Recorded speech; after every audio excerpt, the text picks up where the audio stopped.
Hello and welcome. This is Don't Tell Me, Ask Me, and I'm Beverley Webb. I'm a specialist recovery practitioner and wellness coach, or mentor, as I like to say, and I specialise in trauma and overcoming childhood experiences, adverse childhood experiences such as trauma, abuse, bullying, negligence. And I'm joined today by the wonderful Brigitte Hackney. Hello, Brigitte. Hello, Beverley. Delighted to be here. And it's wonderful to have you join me today as well and have this conversation. Could you tell me a little bit more about yourself? Introduce yourself to anyone watching or listening. Yes, of course. I'm Brigitte Hackney. As with Beverley, I am a chrysalis effect wellbeing coach. And a series of various therapies and things. I started life off with Reiki, then moved on to health kinesiology, which for all sorts of reasons we shortened to HK, because it always comes with two questions: what, followed by how do you spell it? Well, all sorts of various techniques with well-being coaching. So that's what I do. Wonderful.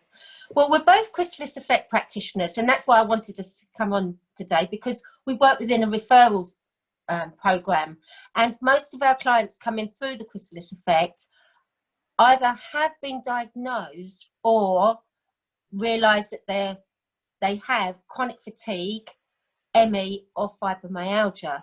And sometimes when I say they're not necessarily diagnosed, is some GPs find it very difficult to give a diagnosis sometimes. Yeah.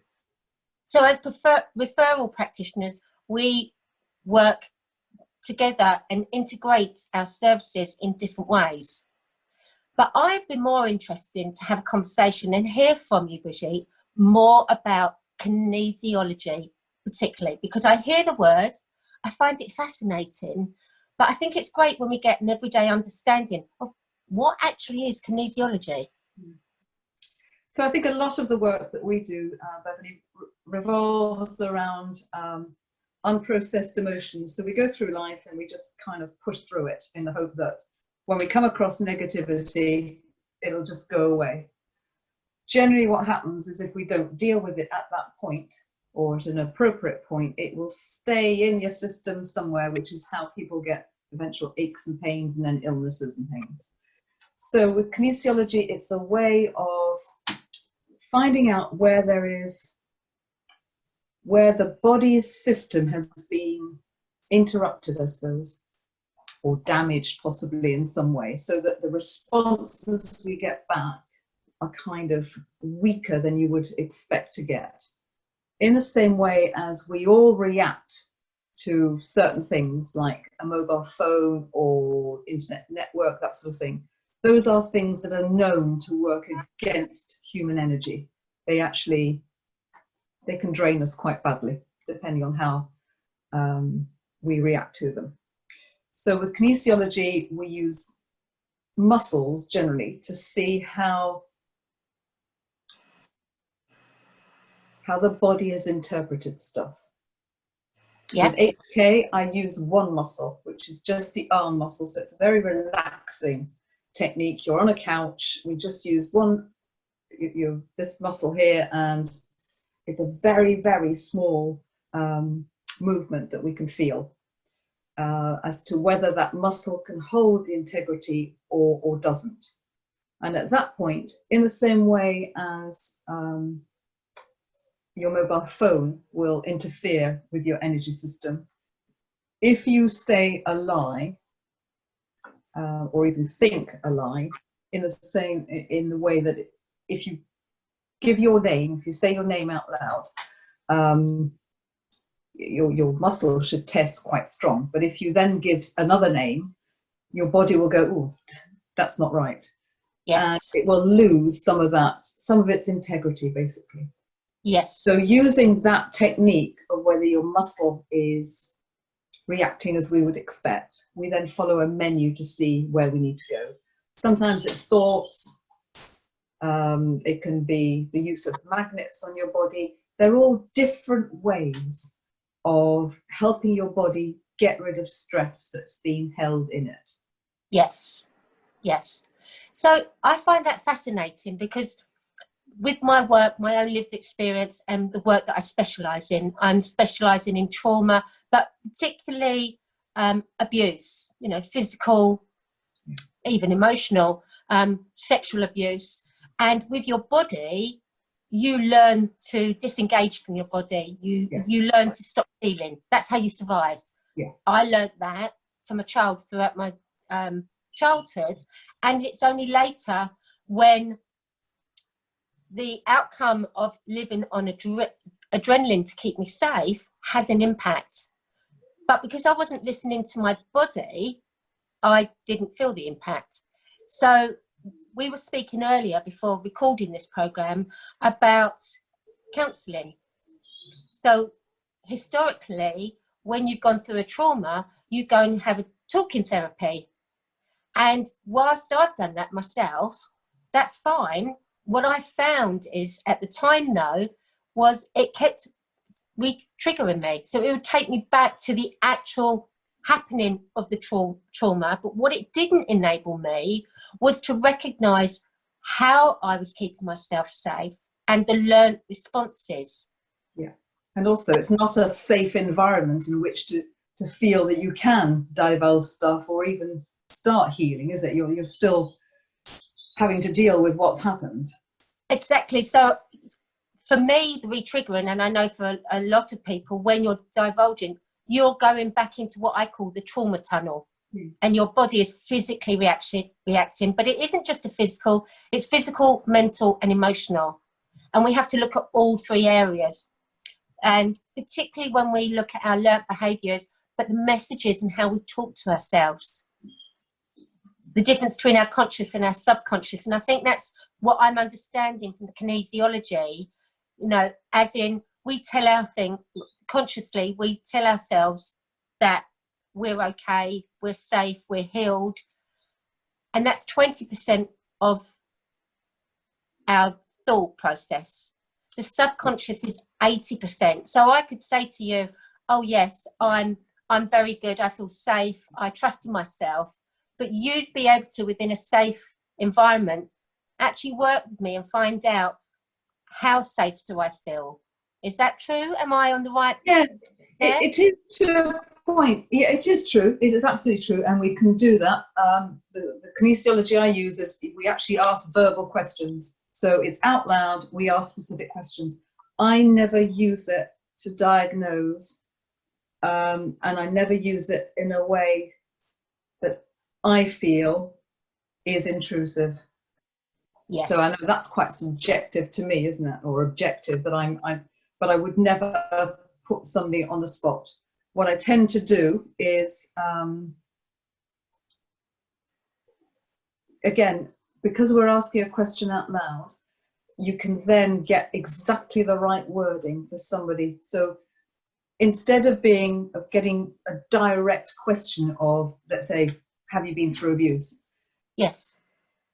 We could word that on the lines of, what emotions have you felt? What emotions have you been through? And then we can use a chart. So the emotion could then come up.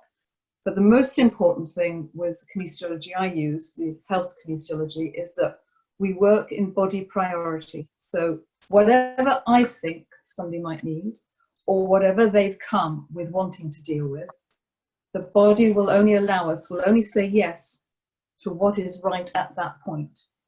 So if that person's been really traumatized, you wouldn't go, it's extremely unlikely that the body would let me work in an area that was too deep a thing to deal with at that point. Yes. So we unpeel that onion in the way that is right for that person to heal as gently and as pleasantly as they can. Yes. And I think that's a very important message.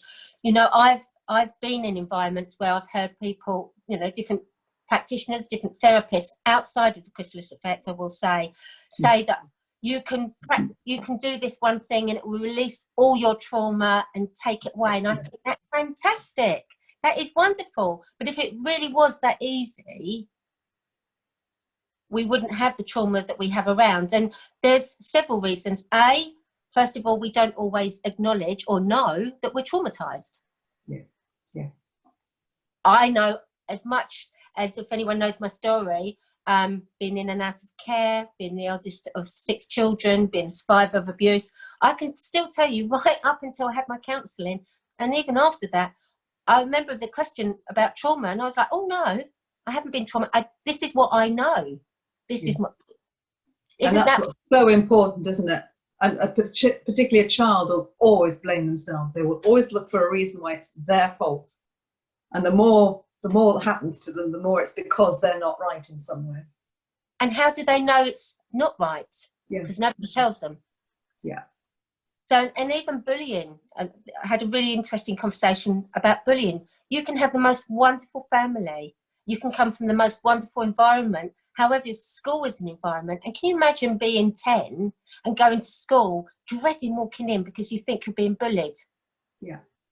Well, interestingly enough, I had a session with a client yesterday, and I've had very little information from her. So I started this timeline with her. And she was telling me an awful lot about her childhood, etc. And then she said, oh, and I was bullied. This girl used to beat me up on a regular basis after school. And you think, what? And it only came up because we'd had that long talking about stuff, and she opened up. But that was just, and that was the way she said it, was like it was matter of fact, well, that's how it was. That's how it is at school. Sometimes you get beaten up. Yes. And those words, that's how it was. Yeah. How often do you hear that? And what we're unable to do is acknowledge that trauma. And that's where it's really great, because we'll say the word trauma, but bullying is traumatic. Yeah. How old was your client at the time, did she say? She was about 7. Well, yeah. I don't know about you. I'm in my 50s. I'm not going to disclose how many. But if I was walking into a grown-up environment, knowing that I was going to be beaten up by someone on a daily basis, I know I would find that extremely difficult, and I can stand up for myself. Yeah. Can you imagine being 7? Yeah. Oh, I can actually. I can, because but no, it's and it's that thing that it's just accepted as the normal, which or sticks and stones. So that's where our body holds on to it, and it's really good. The other thing I'd like to, and I say it's really good when we acknowledge it, and by acknowledging it is how does it feel. The other thing I'd like to discuss is just to raise awareness how someone like myself would work with you, because I'm a recovery coach, and my clients come and work with me, and if they're on the Chrysalis Effect recovery program because they've been diagnosed, or they may have signs of chronic fatigue, ME, fibromyalgia, they'll work with me as a practitioner. But because we have these different ways of working, if you could just share how we work as a referral process with our clients. Yeah, that's a fascinating question. I suppose the one thing that would really, unless it was obvious, unless there was something when you think, oh, this is childhood abuse, Beverley needs to deal with this immediately. Unless it was obvious, it would probably be that you were giving it your best as a practitioner and not really getting the results that you would like your client to get. So I think that's for any of us as practitioners, when we get that sense that our client is, for want of a better word, stuck, that's when that's the final guidance, I think, of where you are, in my view, under an obligation to that client to say, I don't think, or it's not I can't help you, it's I think I have a colleague who is better to deal with this right now than me. Yes. And once you've got a rapport with somebody, they tend to accept that quite readily. And it's not like you're washing your hands of somebody. You're actually saying, well, maybe just a few sessions of Beverley would be exactly what you need right now. Particularly in a case of abuse, let's say, because you work the same way as I do, in that you wouldn't expect the client to go through the trauma again. Mm. So if she had realized that her body was holding stuff, and then she could go to you to get rid, to acceptably get rid of it, with somebody who had felt and experienced exactly the same things, or as close as we can get. Yes. And I Yes, think it's that, isn't it? Personal experience makes it more lived it. believable that Yes, it's an acceptable thing to do. but I always find also it's that way of being able to ask a question that's safe, but it's more direct, but you don't have to use certain words. It's just the way you say it. And you mentioned the word energy earlier. It's the energy you have. Yeah. I don't need to be told something with extra words because I know how it feels. And when I'm listening to my client, I can say, yes, I understand that. Anything else? And I can say, and did you feel anything else? And what else do you do? Which is a safe way because that person's like, oh, I'm not backing off. I'm not afraid of saying the wrong thing. Yeah. And likewise with yourself, if I have a client that's getting stuck with something and maybe it's a little bit too much emotionally and they've become a little bit unsure, not unsure necessarily working with me, but they've just come stuck in themselves and they need to hear from another person in a safe environment and look at it in a different way. And kinesiology will be able to show them the physical side. And that often be reassuring, can't it? Yeah, that's very true, very true. So they work hand in hand, don't they? But it's just knowing when it's the right time to suggest to a client they go to another one of us, because we've got so many therapies, so many different ways of approaching things. And that's the great strength of the Chrysalis Effect, that you don't need to go and find different people to do different things, because we have all the resources we could possibly need under the same roof, if you like. Absolutely. And I like that I like it where you can see it. So you can go to the website and they can even look at other practitioners. So that's what I can hear you've got somebody crying for your attention by you. Have you got a healing dog there? I certainly have. I call him my familiar. I love animals. Oh, Brigitte, we're running out of time and it's been wonderful talking. Got another couple of minutes. Is there anything else that you'd like to add about what you do with your therapists? So you also do Reiki. Where does Reiki change with regards to kinesiology? Right, so kinesiology, you're actively doing something, I suppose. And with Reiki, it's much more passive. The person is there. So I suppose it's your first step if you're new to any type of therapy at all. It's just deeply relaxing. You're actually getting life force through the practitioner's hands. So it's just deeply relaxing. So it's a much less none of them are intrusive, but it's much more, for a first point of call, it's a very gentle thing. You can also send it distantly. I can do that with kinesiology, but I feel that can be misunderstood. Okay. Reiki is just a very gentle first port of call, I suppose. Some people do not have the strength to do much else. Absolutely. So it's just very restful, very calming. And that's what's always important as well. That's one of the biggest messages, is reassuring our clients that we work to where they are, Exactly. not to our schedule. They're in control of their own recovery and it's what works for them.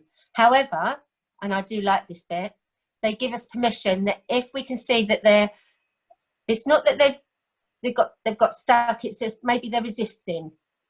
They're just holding back, and we all do that at times. I know I do at times, and we just need someone to just challenge us and ask us, okay, let's just look at what you're resisting here.